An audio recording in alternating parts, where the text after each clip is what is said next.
Welcome to NarrativeNook audio tales where enchanted stories come to life. If you enjoy our stories, please subscribe, like and share to support our channel. Enjoy listening. Zeke was on a killing spree playing Imperial Palace on an international server when he suddenly heard a very harsh siren blaring on his computer. He almost jumped up in fright but quickly calmed down, looking at the blood-red notification of the system. It looked like the computer connected to his was attacked, but the attack seemed to come from Nicole. It's Nicole's old and broken computer that is connected to mine. So how could it be possible that the attack comes from her? Zeke's head was full of 100 different things, and then, as if something dawned on him, his pupils contracted. He immediately called Nicole on the phone, and sure enough, her phone was off. Nicole triggered the emergency alarm system, probably asking for help. But what could I do to help her? Zeke ran around like a headless chicken and finally rushed out to the living room as if he had thought of something. Come on, Dad, Nicole is in danger. Rain was confused. She went upstairs and was confounded to see the entire process of a group of men dressed in black come and go. She walked to the room where her sister had stayed for the past few days and heard her calling her mother. When the two finished talking on the phone, Rain looked at Snow with puzzlement. What did you and Mom talk about? Rain asked. Snow glanced at her confused look and smiled. Nothing. I have just found someone who hates Nicole as much as we do and asks her to help us fix Nicole, she said as if pacifying a child. But I didn't ask her to kill Nicole. After all, Nicole is still our family member by name. Speaking of which, a cold light flashed in Snow's eyes. Torture her until she goes insane so that she will be no longer as glib as she used to be, break her hands and feet so she can no longer sneak around, mutilate her face so that she can't continue to seduce men. All these should not be excessive, I guess. Seeing Rain's hesitation, a cold light flashed in Snow's eyes. Think about it, Rain. What does Nicole's existence bring you? She said patiently. Rain thought about Gary's indifferent attitude since Nicole returned, her loss of her title as the most popular girl in school, her ban from the cafe because of Nicole, and finally, her terrible performance in the math Olympiad competition today. She gritted her teeth and said in a hateful voice, there was nothing going well since she came. Snow looked at Rain and patted her on the head gently. Think again, what did Grandpa say to the two of us the other day? Thinking of this, Snow's face gradually turned livid, her hand holding Rain's hair tightening so much that it hurt Rain. Snow smiled subconsciously and maintained a gentle and gracious tone of voice, but her words reeked of apparent resentment. He wanted to drive the two of us out of school because of Nicole. How can I live without Harvey? Neither can you live without Gary, right? It hurt so much that Rain was almost tearful. She quickly grabbed her sister's hand and echoed it, saying, yes, I can't live without Gary either. I can't live without him. Only then did Snow realize she had grabbed Rain's hair too hard and quickly let go. I'm sorry, Rain. I was too emotional. Are you hurt? She said softly. Rain dared not tell her she was in pain. She looked at Snow and started to find her strange, even though they grew up together and were very close. She had fear in her eyes when she looked at Snow. So, what have you done to Nicole? Rain asked. Snow gently covered her mouth and snickered as if thinking of something happy. What have I done to her?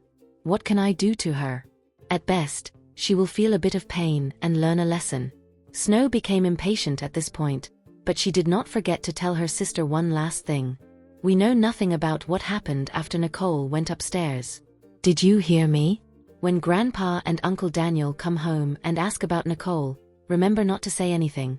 Rain nodded hurriedly. She held her sister's emaciated fingers and said with determination, don't you believe me?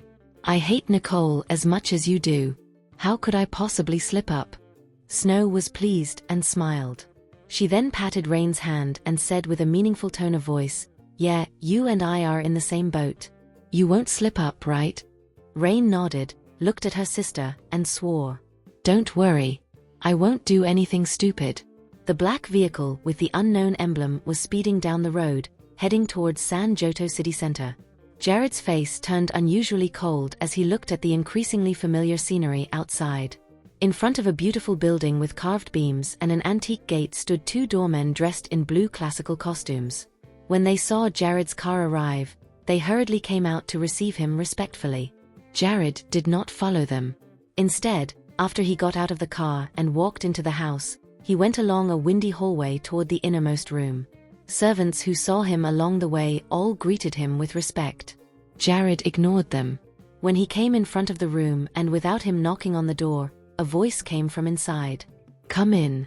He pushed open the door and continued to walk in. The room was brightly lit with sunlight shining on a tall man who was in his senior age. The man slowly turned around and looked at the handsome man who had just entered and had his own mind. "I thought you wouldn't come home at all," the man said with an extremely frosty tone of voice. Jared looked at the man, whose sideburns had turned gray, but his falcon-like eyes still commanded respect. He gently pulled up a gentle smile. "I haven't seen you in a long time, Grandpa. You look as strong as ever." Maximilian Johnston knew Jared had seen through his intention to intimidate him, but because of ego, he still snorted coldly and knocked the crutch in his hand. "Stop the crap. Tell me, what did you really think when you returned without telling me, and upon returning, you didn't come home? Do you still treat me as your grandpa?" It had been over a month since he received the news that Jared had returned to San Giotto, yet this unfilial grandson had not even come to see him. Jared knew very well what his grandfather was angry about. He casually took a few steps forward to come in front of his grandfather, looked at the crutch in his hand, and raised an eyebrow. "I didn't know that you had started using crutches." Mr. Johnston Sr. used to be a soldier and had always been tough. Jared had never gotten word that his grandfather's health had declined, even to the point of having to walk on crutches. Hearing Jared's evasive reply, Mr. Johnston Sr.'s face turned grave. He wielded the crutch in his hand, wanting to spank Jared. When Jared did not dodge, he reduced the force of his hand and shifted the direction of his crutch to avoid hitting his waist. So Jared was unharmed. Jared seemed to have expected what would happen. He looked at Mr. Johnston Sr. as usual and answered his last question. "It was boring abroad. I came back to help you." He looked at Mr. Johnston Sr.'s startled expression and then continued. "You will allow me, will you?" Mr. Johnston Sr. did not expect Jared to say such a thing. "You help me." He repeated Jared's words with a look of surprise on his face. As Jared nodded, Mr. Johnston Sr.'s expression immediately eased up. He coughed softly and studied Jared. "Just tell me, you have a favor to ask from me, don't you? Whatever I can give you, I will give you." He knew Jared would not have come back to help him had he not had something to ask from him. Jared shook his head and glanced at his grandfather, then walked aside to pick up the still steaming cup of tea and took a sip. His grandfather did not say it out but was still very happy to hear the news that he had come to see him. Otherwise, his grandfather would not have prepared 2 teacups filled with freshly brewed tea.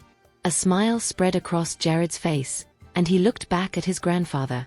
"I don't need any help from you, you just need to enjoy your tea and take a good rest," he said faintly, which meant he would handle and clean up all threats for his grandfather.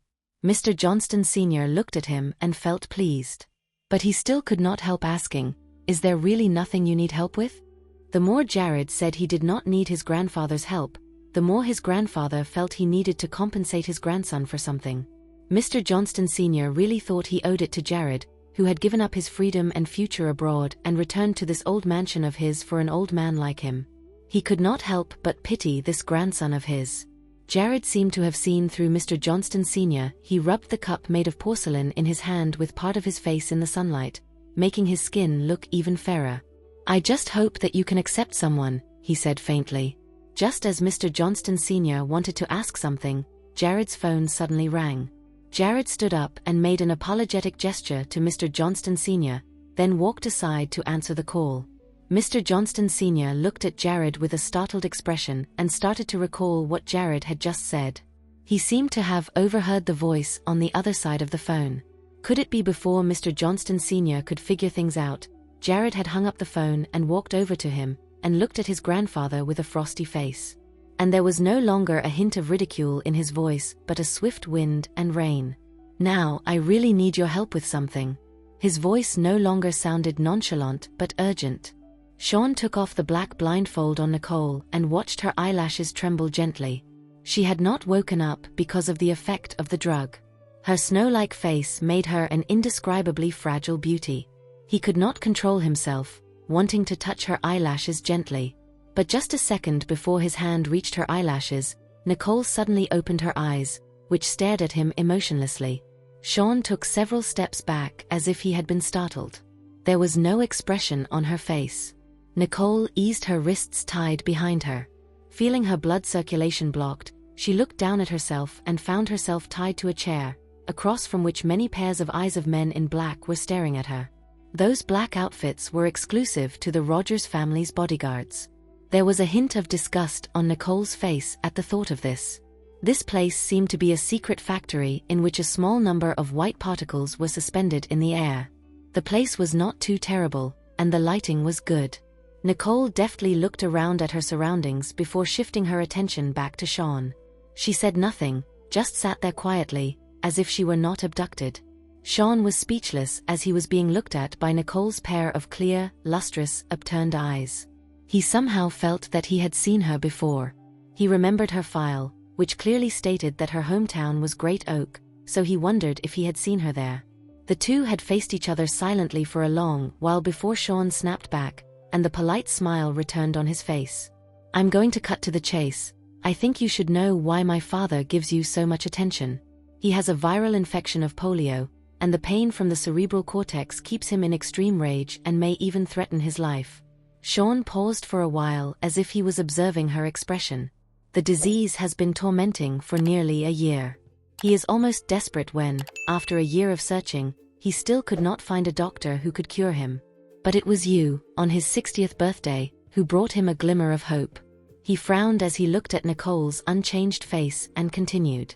"You have to know how terrible a man who was fighting for his life could do.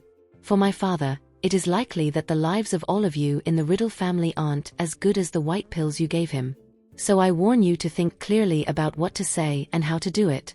Nicole looked at Sean, her gaze shallow, almost glassy, which sparkled and looked beautiful in the light. But she said nothing. Sean looked at her non-reaction, and an irrepressible impatience rose within him. "I know very well that the medicine cannot be your own. Tell me honestly who gave it to you, whether it was from someone in your organization, and I will let you go." He said he would let Nicole go, but he did not mention what would happen to the other members of the Riddle family. There was a faint look of a sneer in Nicole's eyes as she scorned his inducing confession method. While she was already an expert playing with this trick, Sean was probably still a rookie. She was still looking at Sean without saying a word, seemingly hesitating. Sean looked at her expression, thinking she had started to give in, and hastened to continue. "My dad didn't tell me what kind of organization you're working for, but I knew very well the organization must be a behemoth. If you tell me which one of them is the doctor who gave you the medicine, I promise not to harm you. How about that?" Nicole looked at Sean with a faint look of internal struggle in her eyes. Sean was overjoyed, but he did not show it on his face. He continued to ask, "Well, as long as you tell me, all the punishments that my father asked me to prepare will not fall on you, and I can guarantee that you will go unharmed." Nicole didn't expect that just taking a few A-grade pills from the medicine box freshly out of the research would land her in a fine mess with the Rogers guy. She had no expensive things with her at that time, and if she sent some random things over, it would only embarrass Zane. Just that she did not expect such a casual decision would cause her such big trouble and even put her family in danger. Thinking of this, a tinge of frosty look appeared in Nicole's eyes. But her face still looked as if she had been persuaded by Sean, hesitating to say something. Sean saw he had achieved his purpose and was in no rush to force her to speak.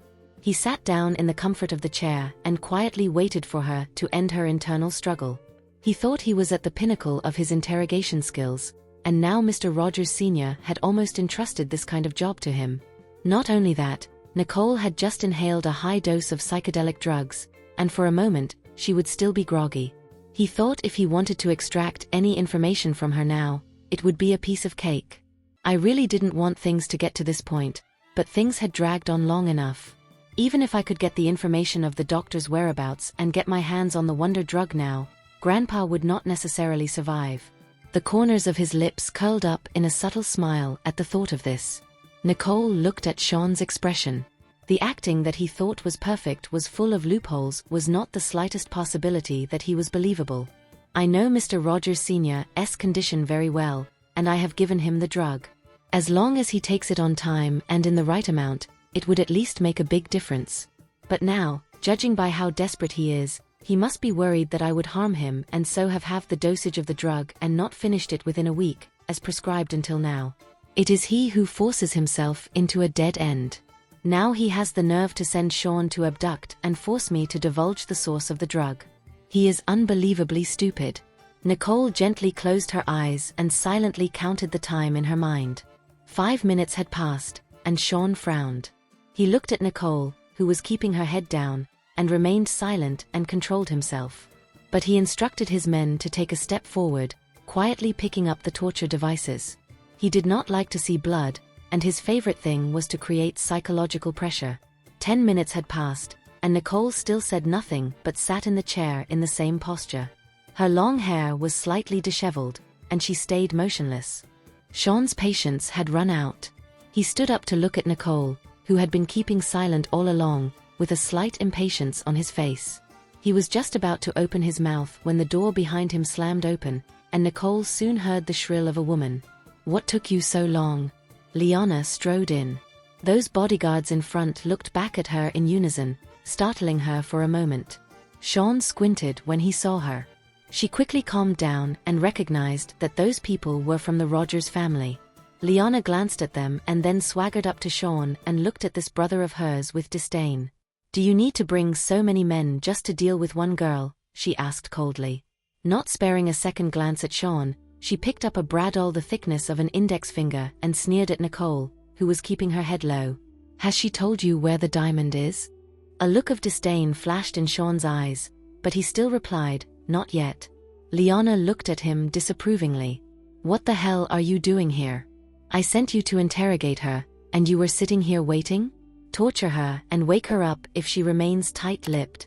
She walked toward Nicole with the bradawl, the smile on her face changing from graceful to sinister. "I'll see how stubborn you can still get when I cut your face and smash your hands, so that you won't be able to seduce my man and steal things again." Then she walked around Nicole and was about to wield the bradawl at Nicole's hand, which was tied behind the chair.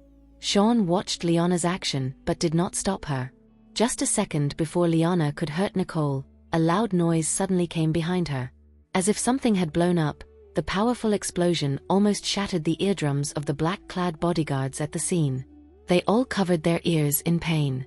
Liana was so frightened that her hand trembled while Sean frowned and looked back. Nicole, who had been sitting quietly, saw the opportunity. She took action while they were distracted. Nicole broke free from the handcuffs, gently threw her hair away, and picked up the sharp blade that had fallen out with one hand. The blade, made of an unknown material, was glinting with silverish flashes. With just a flick of her hand, the blade cut the rope that was made of a special material in half, and they dropped to the floor at once. Now that Nicole had broken free, she turned around and grabbed Liana's wrist. Liana, who grew up like a spoiled child, was no match for Nicole's strength. She screamed in pain, and the bradawl dropped from her hand. Nicole caught the bradawl mid-air and pointed it at Liana's temple. She looked coldly at the men from the Rogers family and said, "Don't you all move." The table had been turned. Sean looked at what had happened and was exasperated. He knew that nothing good would happen when Liana came. He motioned for everyone behind him to put their weapons down. Nicole cocked an eyebrow, and Sean shot a glare at her, slowly pulled out a pistol from his waist, and laid it on the floor while his eyes were on Nicole. Nicole looked at Sean and did not believe him. So she still stood where she was, motionless. Her hand was steady, and the bradawl poking at Liana's temple did not move an inch. Liana was frightened that she pleaded incessantly, saying that she would repay her kindness, hoping that Nicole would let her go. Sean looked grave, as he knew the explosion was not an accident. Their location had most likely been exposed. Thinking of this, he suddenly made up his mind and beckoned his men behind him to fall back. "Let go of Liana." Sean looked at Nicole and said coldly, "I lost this round. You let her go, I promise not to harm you, and you can just leave." Nicole looked at the eagerness in his eyes, in contrast to the pretense of composure on his face, and sneered. "Oh, really?" She looked at the man who was coming from the other side with his back to the light. He was quick, almost completely losing the usual calm composure, but also seemed to be completely welcome in her eyes. "But you're too late." Meanwhile, Mr. Riddle Sr. looked at Mr. Rogers Sr. They were flattered at first when they were invited to the Rogers mansion, but when he excused himself for the third time and was refused, everyone realized that something was wrong. "Are we invited to be guests here? This is obviously a trap." Mr. Riddle Sr.'s face changed subtly, and he said again, "I think we have been bothering you for long enough and need to make a move, Christo." He got up and wanted to leave, but Mr. Rogers Sr. did not look at him but took a sip of tea. "Sit back down, Benjamin," Mr. Rogers Sr. said flatly. Mr. Riddle Sr. looked at him with a somewhat grave face. "What do you mean by that?" Daniel and Gloria looked to Mr. Rogers Sr. They might not know what was going on, but it was clear that something was not quite normal. Damien and Miley were sitting alongside. Miley was unaware of what was happening. Instead, she was delighted to be invited to the Rogers mansion again and echoed Mr. Rogers Sr.'s words. "Yeah, Dad. Why don't you stay a little longer?" Damien shot a glare at his wife. He felt unease at seeing Mr. Rogers Sr.'s half-smile. At first, he was still thinking of getting in good with Mr. Rogers Sr., but now that thought had vanished. He was now sitting there fidgeting with fear in his eyes. What's happening exactly? Did we offend Mr. Rogers Sr. or something? Why does he want us to be subject to this torment in silence? Dexter looked on and took a deep breath, then looked at Emma, who sat quietly beside him. Emma returned a reassuring look. "Don't worry. Fortunately, the kids are still at school, and nothing has happened," she said. Dexter sighed softly upon hearing what Emma said. "Yeah, that's the only thing to be thankful for." Mr. Riddle Sr. looked at Mr. Rogers Sr., got up, and walked toward the door, not heeding Mr. Rogers Sr.'s warning. But soon, he found himself surrounded by bodyguards. Mr. Rogers Sr. then blew away the floating tea leaves in the teacup and slowly said, "Sit down, Benjamin. I'm not going to say it for the third time." God knows how many times he was more anxious than Mr. Riddle Sr., he still heard no news from his youngest son and the progress they were making. But the Rogers family basically had Mr. Riddle Sr. as capable as Nicole was, he would never escape his grasp. Thinking of this, Mr. Rogers Sr. breathed a sigh of relief, leaned back haughtily in his chair, and sneered at Mr. Riddle Sr., who was still standing there. "Aren't you conceding?" he asked. Daniel and Gloria had also stood up and walked up to Mr. Riddle Sr.'s side to stand with him. Meanwhile, the look in Damien's and Dexter's eyes showed they were struggling internally. Mr. Rogers Sr. looked pleased with seeing the dilemmatic look of those people in front of him. "What are you all going to do? Standing here in protest?" No way he would let them out of the manor before he had achieved his goal. Miley also seemed to have been aware of some sort of anomaly. She looked at Mr. Rogers Sr. with a hint of fear in her eyes. "Uncle Rogers, what do you mean by not allowing us to leave?" Mr. Rogers Sr. guffawed and turned to look at Miley with contempt. "You don't deserve to call me your uncle," he said. Miley's face turned pale instantly, her lips trembling.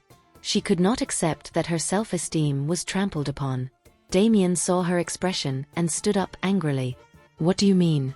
Dexter walked slowly to Mr. Riddle Sr. with his wife to stand together with the others and looked at Mr. Rogers Sr., who had turned from a gentleman to a nasty, bossy man. Mr. Rogers Sr. kept a straight face as he methodically took a sip of tea and then forced the cup down on the table. "What do I mean? You all are to stay and die if necessary. That's what I mean. It's your honor to die for me." Mr. Riddle Sr. looked at Mr. Rogers Sr., who was now showing his true colors. There was some emotion trembling in his eyes, which were filled with disbelief. "How can you do this?" he asked. Mr. Rogers Sr. looked at him with a sneer. "You'd better come back and sit down so we can still pretend to be friends and brothers. Don't say that I didn't warn you." As he finished speaking, his bodyguards immediately drew their weapons and looked menacingly at the Riddles. Mr. Riddle Sr. looked at the vicious-looking Mr. Rogers Sr. and spelled out his words. "What goes around comes around. Aren't you afraid of karma?" Mr. Rogers Sr. burst into laughter as if he had heard some ridiculous joke. "I'm curious to know who in San Joto can hand down karma on me." "Oh, Benjamin, you're still as naive as ever. No wonder the Riddle family has slumped so much now. It's all because of your stupidity." Mr. Riddle Sr. looked nonchalant despite the insult. He looked silently at the triumphant Mr. Rogers Sr. and shook his head slowly. Mr. Rogers Sr. thought that Mr. Riddle Sr. was afraid, and he said arrogantly, "Even God can't save you all today. Benjamin, just admit your fate." With that, he sneered and ordered all of them to be locked up. "Really?" As the bell-like voice sounded, the door to the Rogers mansion vestibule slammed open. Everyone was drawn to the sound, and all of them looked out in unison. Mr. Rogers Sr. also looked out the door with anger, wanting to know who was so daring to defy his order and storm into the house. His face changed abruptly upon seeing who the person was. Maximilian. Isn't the old man in a gray-blue business suit with a thick eyebrow Maximilian, the patriarch of the Johnston family? What is he doing here? Mr. Rogers Sr. looked abruptly over at Mr. Riddle Sr. in disbelief. He glanced up and down at Mr. Riddle Sr. several times before he could barely withdraw his gaze. Is he coming for the Riddles? Impossible. The Johnstons have always thought they are above everyone else. Even if Maximilian and Benjamin had a close relationship with each other before, the Johnston family isn't what it used to be. It is impossible for them to come here for the sake of the family. He must be here for something else. He forced himself to calm down. Just when he was to say hello, Mr. Johnston Sr. preempted Mr. Rogers Sr.'s response by looking at him with an expression as if he were looking at a greedy hyena. "What did you just say? Even God can't save the Riddle family from you." Mr. Johnston Sr. gently gestured to Carlo, who was beside him, and Carlo whistled aloud.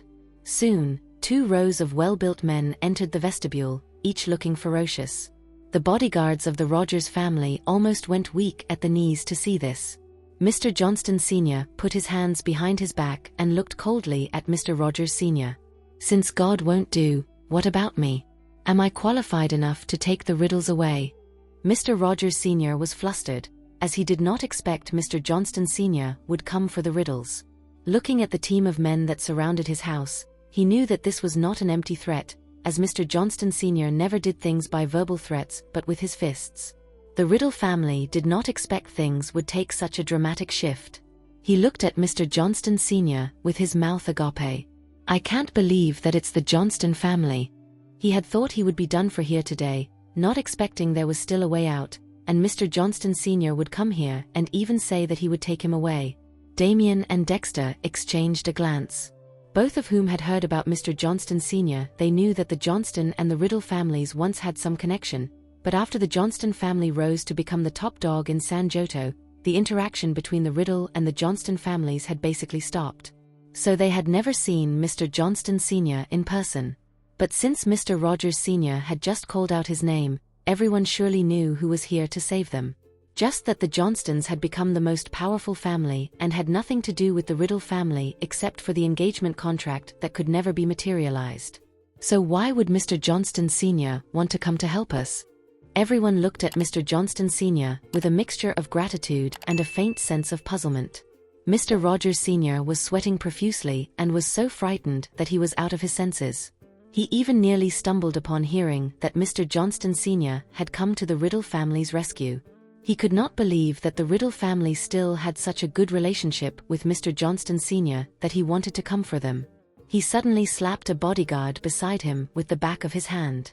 "What's the matter with you? Ask your men to step aside now." The poor bodyguard did not know why he was hit, but he quickly reacted and ordered those men in black surrounding the Riddle family to step aside. Mr. Rogers Sr. looked flatteringly at Mr. Johnston Sr. and asked in a pleading voice, "Would you calm down now? Of course you can take them away, and I won't stop them from going." The Rogers family had always survived by attaching themselves to the Johnston family. But after his ignorant third brother offended one of the Johnston family members, his father expelled him from the family. Now, it seemed that he was going to follow in the footsteps of his third brother. Mr. Johnston Sr. looked at Mr. Rogers Sr., hissed and ignored him, then went straight to Mr. Riddle Sr. "Are you all hurt?" He had a kind look on his face as if afraid that he would scare them. Mr. Riddle Sr. was flattered and shook his head hastily. Mr. Johnston Sr. walked up to him with a gentle face. "Glad to know you're all okay. Let's go. I'll send you back and leave someone to protect you." The Riddle family, even Mr. Rogers Sr., was shocked upon hearing that. What is the relationship between the Riddle and the Johnston families that Mr. Johnston Sr. would say such a thing? It isn't what I've heard. I thought they only had casual ties between them, but it seems not to be the case by the looks of things. He will even leave behind his men to protect them. Isn't that mean placing them in his own sphere of influence? Not even the Rogers family can get this privilege. Mr. Rogers Sr. opened his mouth with a resentful look in his eyes, but he said nothing at last. He watched with animosity as Mr. Johnston Sr. and Mr. Riddle Sr. walked out with a smile on their faces. Is Maximilian thinking of ruining my chances of surviving? Just as he was cursing Mr. Johnston Sr. viciously in his mind, an extremely tall figure overshadowed him. He looked up and saw Carlo's frosty face. Mr. Johnston Sr. has mercy on you and simply asks me to teach you a lesson. Carlo made his move, punching every single bodyguard of Mr. Rogers Sr. to the ground, and then came in front of Mr. Rogers Sr. with his hand extended. Choose how you want to be taught, he said. Meanwhile, Sebastian was in a meeting when his phone rang. Seeing the caller ID on the phone screen, he frowned, hung up the phone silently, and put it back in his bag. But the phone kept ringing 5 to 6 times.